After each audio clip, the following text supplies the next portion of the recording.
हर खबर पर होगी आपकी पकड़। डाउनलोड कीजिए एबीपी लाइव ऐप। प्रणय, ये एक बड़ा फैसला है क्योंकि लगातार आप कूटनीतिक मामलों पर पैनी नजर रखते हैं। मुझे जरा समझाइए, तमाम दर्शकों को समझाइए कि इसका असर आगे कैसे देखेंगे अब। देखिए, इसका असर चाइनीज एप्लीकेशन पर डेटा प्रोटेक्शन के लिहाज से इसे देखा जाना चाहिए, क्योंकि चीन डेटा सर्वेलेंस कर रहा है। ऐसी बहुत सारी चीजें हैं क्योंकि इसके अंदर जो चाइनीज फोन थे उनके अंदर ये सारे एप्लीकेशन चलते हैं और उसके अंदर जो लोकेशन डेटा है, डेटा प्राइवेसी के इश्यूज हैं और डेटा सर्वेलेंस से रिलेटेड इश्यूज हैं।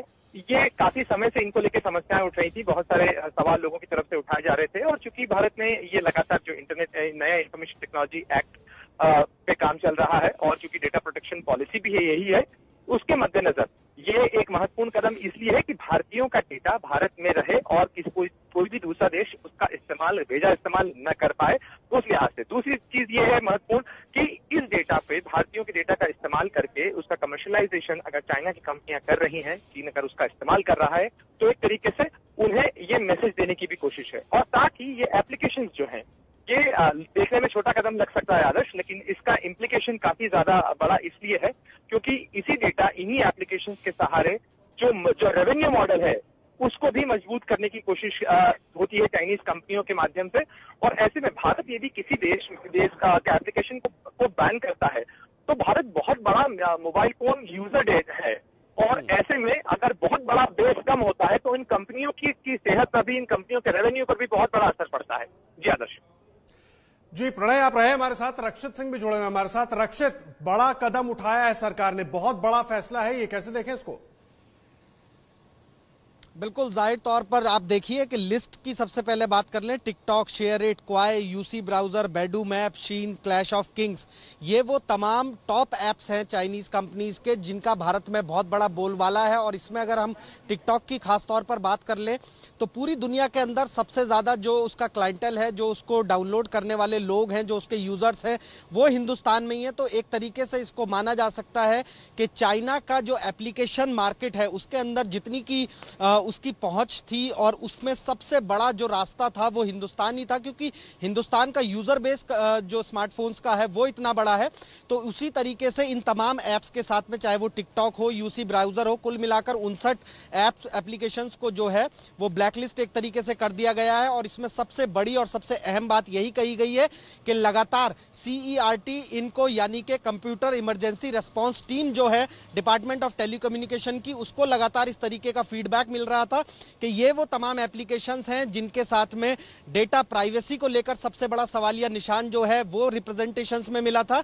इसके अलावा डेटा ब्रीच की जो बात थी वो लगातार सामने आ रही थी। तो इसीलिए अब सरकार ने देश की अखंडता को, सोवरेनिटी को ध्यान में रखते हुए और अपने जो नागरिक हैं उनका जो सुरक्षा है, डेटा सुरक्षा है, उसको ध्यान में रखते हुए ये अहम फैसला लिया है। लेकिन बहुत बड़ा कदम है क्योंकि लगातार जिस तरीके से कहा जा रहा था कि चाइनीज ऐप को शायद नजरअंदाज करना भारत के लिए बेहद मुश्किल होगा, लेकिन भारत ने वो कर दिखाया है। 59 चाइनीज एप्लीकेशंस को जो डीलिस्ट किया है, एक तरीके से ब्लैकलिस्ट किया है, तो बहुत बड़ा कदम है। और नाम आप जिस तरीके से देख सकते हैं कि टिकटॉक हो, यूसी ब्राउजर हो या फिर जो शेयरइट है, शेयरइट को आप और हम सभी लोग अच्छे तरीके से जानते हैं कि फाइल ट्रांसफर करने में शेयरइट शायद ही कोई ऐसा मोबाइल होगा जिसमें ना होता हो। टिकटॉक बड़े पैमाने पर लोगों के मोबाइल में डाउनलोडेड है। तो बहुत बड़ा फैसला भारत सरकार की तरफ से लिया गया है, डिपार्टमेंट ऑफ टेलीकम्युनिकेशन की तरफ से। और इसके लिए जो बेस बना है वो वही बना है। कंप्यूटर इमरजेंसी रेस्पॉन्स टीम ने अपनी तरफ से ये इस तरीके की जो जानकारियां हैं वो सरकार के साथ, डिपार्टमेंट ऑफ टेलीकम्युनिकेशन के साथ साझा की हैं कि इन एप्लीकेशंस के जरिए कहीं ना कहीं भारतीय नागरिकों की जो डेटा सुरक्षा है उसमें सेंधमारी की आशंका है या कुछ एप्लीकेशन डेटा चुराने की भी बात हो सकती है। तो चाइना के ऊपर बहुत बड़ा हमला है और इसको कहा जा सकता है कि एक तरीके से डिजिटल बैकबोन जो है चाइना की, उसको तोड़ने की भारत की तरफ से एक ये बहुत बड़ी मुहिम के तौर पर सामने निकल कर आई है। जी आदर्श। जी रक्षित, आप रहे हमारे साथ। प्रणय भी लगातार बने हुए हैं। प्रणय, मुझे एक बात बताइए, पहले फैसला लिया जाता है कि जो 4G से रिलेटेड इंस्ट्रूमेंट्स हैं उनका इस्तेमाल नहीं करेंगे, उनको नहीं आने देंगे देश में, एक उसके बाद अब ये एक बहुत बड़ा फैसला हो गया। और जिस तरह से रक्षित कह रहे हैं, डिजिटल बैकबोन तोड़ने की जो कोशिश है, संदेश जो हम चाइना को देना चाह रहे हैं वो बड़ा क्लियर है, लेकिन क्या वो समझ पाएगा इसको या अभी भी वो अपनी हिकड़ी में ही रहेगा?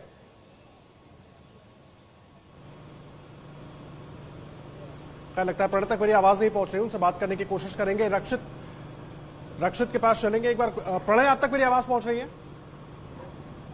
जी मैं सुन पा रहा हूँ आपको, आदर्श बताएं। प्रणय, मैं ये जानना चाह रहा हूं, पहले फैसला लिया गया कि जो 4G इंस्ट्रूमेंट्स चाइना से इंपोर्ट किए जाते हैं, जिनको हम अपने इस्तेमाल कर रहे हैं, उनको रोकेंगे। उसके बाद अब ये एक बड़ा फैसला, कोशिश हो रही है चाइना को कड़े संदेश देने की, लेकिन चाइना क्या इन तमाम फैसलों पर एक तो कैसे रिएक्ट करेगा? दूसरा, सबसे बड़ी बात, जो बातचीत की बात हो रही है उसके बीच में इससे हम और दबाव बना पाएंगे चाइना पर उस तरह का कि वो हमारी बात माने?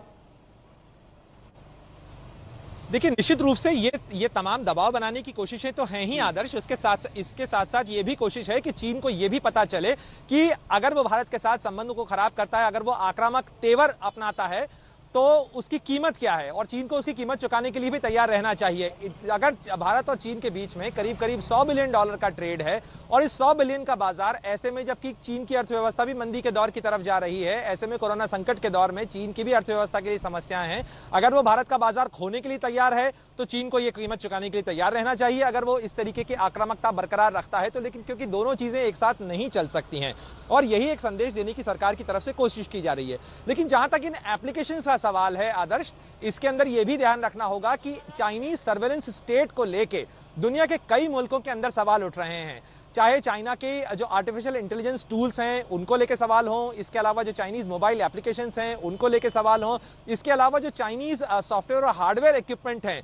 बाकायदा भारत सरकार में भी इस चीज को लेके जो स्टडीज हुई थी उसमें कई जगह यह पाया गया कि बहुत सारे जो सेमीकंडक्टर्स हैं उनके अंदर वो बग्ड थे, और चूंकि बाद में उसका स्टैंडर्डाइजेशन के बाद ये तय किया गया कि ये इक्विपमेंट भारत में नहीं आएंगे, उसके बाद वो चीजें बंद की गई। तो ऐसे में जबकि चाइना जो आपका इंडस्ट्रियल बेस है, आपका टेलीकॉम मार्केट है, उसको इन्वेड करने की कोशिश कर रहा है, उसके बेजा इस्तेमाल करने की कोशिश कर रहा है, एक सर्वेलेंस स्टेट बनाने की कोशिश कर रहा है, और साथ में जो भारतीयों का डेटा है उसको भारत में रखने की बजाय चीन के अंदर उसे बेस कर रहा है, जहां पे चीनी एजेंसियां जो हैं, चीन की इंटेलिजेंस एजेंसी और चीन की सरकार तो उसे कंट्रोल कर सकती है, लेकिन भारतीयों के डेटा पे, उस डेटा पे ना एक्सेस भारत सरकार को है, ना भारत की किसी एजेंसी को है। तो इस लिहाज से चीन को इस एडवांटेज से जो है महरूम किया गया है कि चीन इसका एडवांटेज ना उठा सके, और उसी कड़ी के अंदर ये जो 59 एप्लीकेशन है इन्हें बैन किया गया है। जी, आप रहे हमारे साथ। प्रणय, आप बने रहे। प्रांजल शर्मा हमारे साथ जुड़ गए हैं, जिस पूरे मामले पर एक्सपर्ट ओपिनियन देंगे। प्रांजल, मुझे एक बात बताइए, इस बड़े फैसले को किस तरीके से देखें? 59 ऐप ब्लॉक कर दिए गए हैं, मतलब प्रतिबंधित कर दिए गए हैं देश में जो चाइनीज ऐप्स हैं। ये बहुत बड़ा कदम है और ये बहुत आवश्यक कदम भी है, क्योंकि इसके बिना हम आगे बढ़ भी नहीं पाएंगे। आप देखिए, चीन अपना बाजार, डिजिटल बाजार तो बंद रखता है। कोई भी अमेरिकी जो ऐप है, जैसे फेसबुक हुआ, ट्विटर हुआ, वो चीन में अलाउड नहीं है। लेकिन जो ओपन सोसाइटीज हैं, जो खुली सोसाइटीज हैं, डेमोक्रेसीज हैं, वहां पर वो अपने ऐप भेजकर उनमें एक तरह से सेंध डालता है। तो जो सरकार ने ये जो कदम लिया है, देर से बेशक किया हो, लेकिन सही कदम है और बहुत आवश्यक कदम है। जी, मुझे एक बात बताइए, जिस तरह से हमारे साथ हमारे सहयोगी प्रणय भी जुड़े हुए हैं, पूरी जानकारी दे रहे हैं, और दुनिया भर की अगर बात करें, चीन के ऊपर डाटा प्राइवेसी को लेकर हमेशा शक जताया गया है। ऐसे में यह कदम जो उठाया गया है तो उसके मल्टीपल रीजंस होंगे प्रांजल। जी देखिए, जो ऐप है, न केवल ऐप लेकिन हार्डवेयर भी जो चीन से आता है, इसलिए 5G और हुआवे की बात चल रही है, उससे ये लोगों का डेटा निकाल के अपने पास रखते हैं। और अगर आप देखें, चीनी समाज ऐसा है, इतनी तरह से संकुचित है, खुलापन एकदम नहीं है, तो वहां की सरकार ही सब कुछ है, तो अपने लोगों का भी डेटा पूरा अपनी तरफ पास रखते हैं, सर्वेलेंस करते हैं कि हर नागरिक क्या कर रहा है उस पर नजर रखते हैं। उसी तरह से चीनी ऐप को लेकर भारतीय नागरिक जो कर रहे हैं उसकी जानकारी भी रखते हैं। और आप ध्यान रखिए, ये जो जानकारी है न केवल नागरिकों की है, इसमें अफसर भी शामिल होंगे, अफसरों के बच्चे शामिल होंगे, जो बड़ी बड़ी भारतीय कंपनियां हैं उनके जो प्रोफेशनल्स हैं वो शामिल हैं। इस तरह से न जाने कितनी जानकारी वो फोन के जरिए निकाल सकते हैं अपने फायदे के लिए। देखिए, जिस तरह से हम लगातार बातचीत कर रहे हैं, चीन जो डिजिटली अपने आप को अलग अलग तरीकों से मजबूत करने की कोशिश कर रहा है, ऐसे में उसकी जो डिजिटल बैकबोन है उस पर एक कड़ा प्रहार भारत सरकार ने किया है। कैसे देखें मार्केट वाइज इसको प्रांजल, कि मार्केट के हिसाब से चीन को कितना बड़ा धक्का लगेगा इससे, क्योंकि भारत बहुत बड़ा मार्केट है। देखिए, चीनी जो कंपनियां हैं वो बहुत बुरी तरह घबराई हुई हैं। वो उनको समझ नहीं आ रहा है कि आगे किस तरह का कदम उठाएं, और ये जो है ये भी जरूर झटका होगा। आपने ये भी कुछ खबरें देखी होंगी कि कोई चीनी कंपनियां क्या करती हैं कि वो अपना सामान जो है साउथ ईस्ट एशिया भेज देती है, वियतनाम भेज देती है, फिलीपीन, सिंगापुर भेज देती है, और वहां पर लेबल चेंज करके भारत में बेचती हैं। इस तरह के जो ऐप हैं उन पर भी रोक लगने से इनको झटका लगेगा। भारत दुनिया का सबसे बड़ा ओपन मार्केट है डिजिटल दुनिया में। ये बड़ी बात आप कह रहे हैं। प्रांजल, आप रहे हमारे साथ, आप रहे, मैं आपके पास आऊंगा। प्रणय भी हमारे साथ जुड़े। प्रणय, एक तरीके से सर्जिकल स्ट्राइक जैसा ही है ये चाइना के लिए, क्योंकि चाइना लगातार कोशिश ये करता रहा है कि हम पेनिट्रेट करें अंदर तक, और ऐसे में अब सारे रास्ते डिजिटली जो हम सब कुछ जानने की कोशिश कर रहा है वो बंद कर दिए गए। देखिए आदर्श, न केवल ये पेनिट्रेशन का सवाल है, ये बल्कि लेवल प्लेइंग फील्ड का सवाल है। अगर भारत और चीन के कारोबार को अगर आप देखें, भारत बहुत लंबे समय से ये इस मामले को उठा रहा है कि कारोबार घाटा कम होना चाहिए। इस तराजू के अंदर घाटे का जो पलड़ा है वो भारत की तरफ करीब करीब 83 बिलियन डॉलर, यानी ये जो है 83 अरब डॉलर का जो घाटा है वो भारत झेल रहा है इस कारोबार के अंदर। वो भारत लगातार ये कह रहा है कि ये बैलेंस होना चाहिए, ये बराबरी का रिश्ता अगर है तो इसके अंदर बराबरी का लेवल प्लेइंग फील्ड मिलना चाहिए। भारत के एप्लीकेशन चीन के अंदर काम नहीं करते हैं, भारत के एप्लीकेशन चीन जो है अपने यहाँ पे भारत की कंपनियों को ज्यादा दखल देता नहीं है, भारत की फार्मा कंपनियों को अपने यहाँ दखल देता नहीं है, जबकि चीन जो है भारत के अंदर नियमों का लाभ उठाते हुए, नियमों का गलियारा देखते हुए भारत के अंदर प्रोडक्ट्स की डंपिंग कर रहा है, सस्ता माल यहाँ पे डाल रहा है। तो इसके मद्देनजर ये सारी जो चीजें हैं ये चीन को एक तरीके से सबक देने की भी कोशिश है, चीन को ये बताने की कोशिश है। और जो सबसे बड़ा मुद्दा ये है जिसका जिक्र प्रांजल भी कर रहे थे और जैसा मैंने आपको बताया, इंफॉर्मेशन टेक्नोलॉजी एक्ट के तहत भारत सरकार की ये जिम्मेदारी है कि वो भारतीयों के डेटा का प्रोटेक्शन करे। ऐसे में जबकि मोबाइल फोन्स के थ्रू जो मोबाइल एप्लीकेशंस हैं वो यूजर डेटा इकट्ठा कर रहे हैं, जिसके अंदर मोबाइल फोन, आपका स्मार्टफोन एक तरीके से आपकी पूरी चलती फिरती पूरी जानकारी आपके बारे में सब कुछ आपका स्मार्टफोन जानता है। बहुत अहम पॉइंट आपने उठाया है, आपका जो स्मार्टफोन है वो सब कुछ जानता है आपके बारे में। रक्षित, मैं आपको मिला रहा हूं इस चर्चा में। प्रांजल ने एक बड़ी बात कही कि केवल सॉफ्टवेयर नहीं, जो हार्डवेयर है उन इंस्ट्रूमेंट्स को लेकर भी तमाम सवाल उठते रहे। वो भी एक बड़ा मार्केट है भारत में।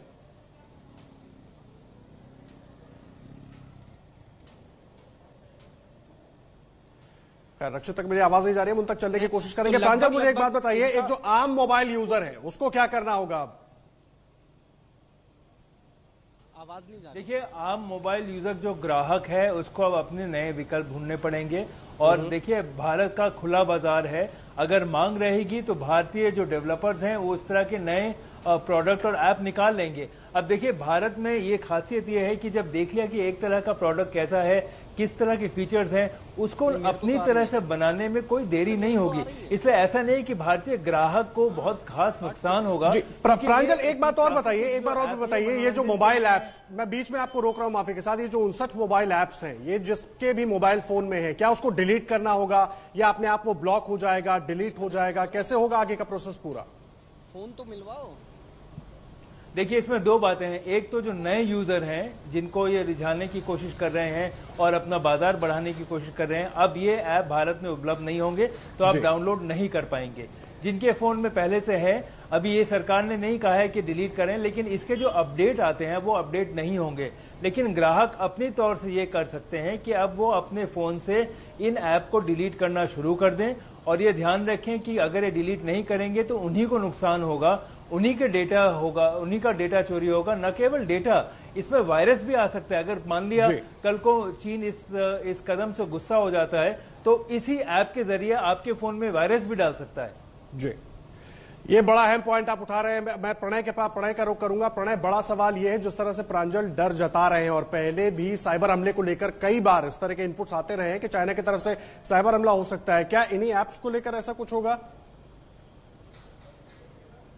देखिए, केवल ऐप्स को लेके नहीं है, लेकिन ये बात सवाल जरूर है आदर्श। जिस तरीके से ऑस्ट्रेलिया में कुछ दिनों पहले ये एक जी, प्रणय मैं आ रहा हूं आपके पास, बीच में आपको रोक रहा हूं। और इन ऐप्स को लेकर, ये जो 59 ऐप्स अब रोके गए हैं, प्रतिबंधित किए गए हैं भारत सरकार की तरफ से चाइना को सबक सिखाने के लिए, याद दिलाने के लिए, उनको लेकर एबीपी न्यूज लगातार अपनी रिपोर्ट्स के जरिए खुलासा करता रहा है।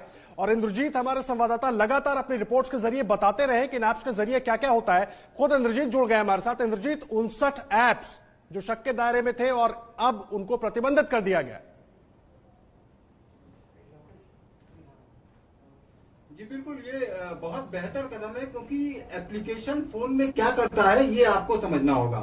हमने अपनी जो पुरानी रिपोर्ट्स हैं उनमें कई बार ये बातें बताई हैं कि एप्लीकेशन जो भी होता है वो हमारे मोबाइल हैंडसेट को एक्सेस करता है, वो हमारे मोबाइल में जो भी जानकारियां हैं उसको एक्सेस करता है।